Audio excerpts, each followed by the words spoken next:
Hello, everybody. This is the video for The Great Gatsby, Chapter 6. Woo, what a chapter. Am I right? uh, there are two significant things, in my estimation, going on in this chapter that I want to focus on in this video. The first has to do with the identity of Gatsby and looking at that on both a denotative, connotative, and figurative level, those three layers of meaning and what is being said in this chapter. And then the second thing I want to focus on is the idea, the motif of old versus new, and kind of that tiered layers of meaning structure as well. Let's start with the identity of Gatsby. Denotatively, so dictionary definition of Gatsby, we get his background finally, right? We learn that he was kind of wandering the shores of, northeast Minnesota as it says, a clam digger and a salmon fisher. He spots a yacht drifting offshore and he rows out there, endears himself to the captain of this yacht and, works for him for a period of 5 years. Connotatively, there's a lot of things going on in terms of Gatsby's background, and it creates this mixed message. Connotatively, when we think of like a clam digger or a salmon fisher, or the way that Gatsby is described, he seems like a bit of a drifter. Forgive the pun, since we're talking about water here as well.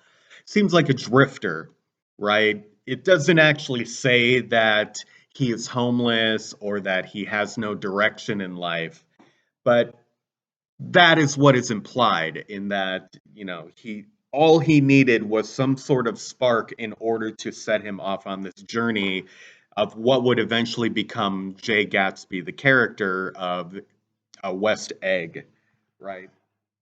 And what it gets to is there are a lot of allusions when we're talking figuratively about Gatsby as God, a godlike figure, a Christ figure, right? In fact, at one point, it's written explicitly, he was a son of God, and he, what does it say? Something about going out and doing his father's work. And his, right? His father is capitalized in the Christian biblical sense. So explicitly, denotatively, Fitzgerald establishes him, says that Gatsby believed that he was a Christ figure, right? That he was out there doing the good work of saving people, of bringing people in, and having them believe in whatever Gatsby's God, quote unquote, is. The problem with this is there are serious and disturbing discrepancies between the Christian view of God and Jesus and who Gatsby is. There's the section where he talks about he knew women and he was, what does it say? He knew women early, and since they spoiled him, he became contemptuous of them. Contempt is not a Christ-like virtue, right? If anything, yes, it's true that Jesus Christ consorted with like prostitutes and people of ill repute, right? He hung out with the sinners, but he didn't hate them. He didn't have contempt for them. He didn't think they were ignorant. He didn't think that they were ridiculous people. He was there to save them. So if Gatsby is supposed to be a Christ figure, then he shouldn't have these emotions. Now, he doesn't have them later on when he has fully embodied the persona of Gatsby. And that may be when the full Christ has come through, and this is part of his journey, right? He has to shed this former persona of himself to become this Christ figure. Um, I think there's far more evidence that he believes himself to be this thing, but in actuality, he's just a false god, right? Think of all the things he represents. He represents wealth, he represents debauchery, right? He's much closer to a Bacchus than he is to Christ in that sense. And thus he's allowed to have a range of emotions. So I think what is being done is Gatsby, although being set up as, and we've talked about in previous videos, being set up as a godlike figure or a Christ-like figure in this one, we're starting to see the cracks in that, and actually he is a false god, that he is an idol to be worshipped, and he wants to be worshipped, right? It's almost a cult in a sense, right? When we think of a cult leader, this these are the attributes that a cult leader would display. So that presents a problem because if he is a Christ figure, if this is a Christology in any sense, then Gatsby should be a blameless, pure, wonderful character. But he is not. It's complicated. It's far more complicated than a Christology would be. So now we have to take into account, is this a trustworthy character? And clearly Gatsby is not a trustworthy character. He himself lied about his background. He has created a new persona, right? And if we want to talk about the American dream, whatever, right, it is our right as an American, darn it, to be whoever we want to be, right? So if he wants to create this persona, great. So uh, there's a larger lesson being alluded to here about that American dream and about, Christ-like and God-like and false idol uh, images. Okay, let's move on from Gatsby to this idea of old versus new. And this has been prevalent throughout the book.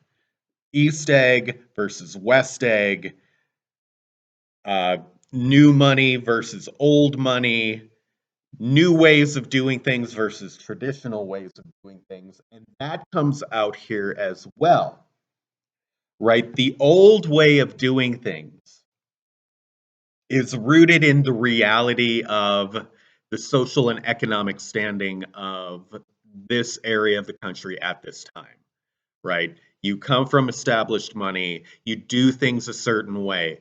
Tom plays polo. All of these things is the reality of where these people are, and it's the old traditional way things are. And Tom Buchanan represents that, right? Perfectly fine for him to have a mistress. It's not a secret, or it's a very poorly kept secret, right? But that's okay. He's the man. He can do whatever he wants. That's the way it's always been done. And then on the other side, you have Gatsby. You have this new money. You have this new way of doing things, right? You also have this romantic view of the world, this belief that traditions don't matter, that going out and seizing your opportunity and being what you want to be, it's a very romantic way of thinking. And Caraway has remarked about Gatsby's over sentimentality, his penchant for romance, his, how he lives this very emotional, upbeat lifestyle. And he talks about it throughout the chapter. There's a great description during the beginning section where he talks about his heart was a constant turbulent riot. The most grotesque and fantastic conceits haunted him in the bed at night. So this illusion of Gatsby that he creates is that romantic notion. This is what a man is supposed to be. This is what a god is supposed to be. This is, if Christ was alive today, here's what he is. He would have extreme wealth. He would host these ridiculous parties and he'd gather all the sinners together and just give them a place in order to purge themselves and be, repentant the next day or whatever, right? So Gatsby on one side, East Egg, new money, romantic sense of the world. Tom on the other side, West Egg, or sorry, that should be flipped. Gatsby's West Egg, um, and Tom is East Egg, right? Old, traditional. This is the way of the world. This is the reality of the world. And probably the most poignant exchange in this chapter is Gatsby and Nick are kind of having an argument. Gatsby is upset that he doesn't think that Daisy is having a good time at the party. Daisy, of course, stuck in the middle with Nick Carraway. We can talk about that a little bit later. Um, and Carraway tells him, you can't repeat the past." And Gatsby says, "Can't repeat the past? Why, of course you can." Okay, so that's a very romantic view of the world. We can't repeat the uh, events that happened in our past, right? Even in the most perfect circumstances, we can't do it. And Gatsby can't do it either. When he first met Daisy, when they fell in love, he was poor. He had just gotten done working for 5 years on this fishing yacht or whatever they did. They just sailed around the world how many times? He was supposed to be have left a small fortune, this $25,000, but that was taken from him. He was a poor drifter who was about to join the army. He is not that person now. So he is living in this romantic view of the world. Oh man, if I had just been this person that I've created at this point in time, my life would have been differently. I have created the persona. Let's recreate that part in time. But that's not possible. That was 5 years ago. He hasn't been around. Daisy is now married, has a daughter, lives this very comfortable lifestyle, right? We're talking about the difference between, 18-year-old Daisy and 22-year-old Gatsby, and now 23-year-old Daisy and 27-year-old Gatsby. You are a completely different person. Now, what doesn't help Gatsby in this illusion he is creating, in this romantic sense of the world, is that Daisy likes to kind of flirt with that side. She likes to think that she is still that 18, 19-year-old girl that can go and flirt. That was very popular in Louisiana, or not Louisiana, Louisville, right? She wants to play in that world, but still live in this world. And that's going to be the conflict coming up here in a couple of chapters. The other person in the middle with her is Nick Carraway. And Nick Carraway in the very first chapter says, I don't judge people. I'm not here to judge. So if he is truly the impartial observer that he says he is, both retrospectively and at that current moment, well, he's no help to Gatsby because he's not telling him, dude, you're being an idiot. He says later on in his narration that Gatsby had an appalling sentimentality. He doesn't do a strong enough job if he is going to save the savior, right? If he's going to save the savior, he does not do enough in order to make Gatsby see that what he is doing can't be done. He lets Gatsby have his fantasy. Can't be done, can't repeat the past. Of course you can. Why? Of course you can. Gatsby has created all these miracles. To go back to the Christ reference, he has created miracles, right? All of these fantastic things that happen at his party, all of these fantastic things that he has done in his life now.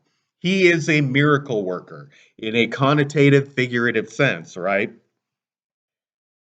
This He thinks that he is going to perform his greatest miracle. At one point, Haraway says the incarnation was complete, that J. Gatz, the man, has fully embodied this belief that he is the Christ figure J. Gatsby, right? The incarnation was complete. Unfortunately, Normal human beings cannot be Jesus Christ. He can't really perform miracles. So he cannot make Daisy fall in love with him again. He cannot make time go backwards, but he keeps his current. It's that whole thought experiment of if you could go back into your past, but retain all your current knowledge, would you do it? And what would you do differently? It's a great thought experiment. It's great to sit there, and tip back a few root beers and talk about with your friends. It's not a reality. We can't.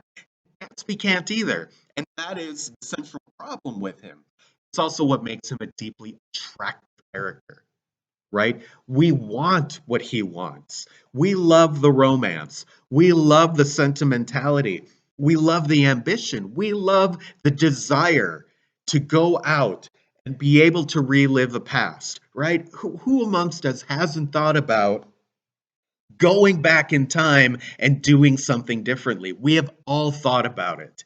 Even if we're like, well, okay, I wouldn't be where I am if I hadn't made those mistakes in the past, or if I hadn't chosen this way in the past. We still like to think about it, right? And that's what we love about Gatsby. He's an extremely attractive character, and I don't mean in a sexual, handsome sense. He is attractive to us because he is embodying, in terms of his internal makeup, everything that we want. He is the American dream, and we'll see where that leads us. So, I'll see you again for chapter 7. Have a good day. Bye.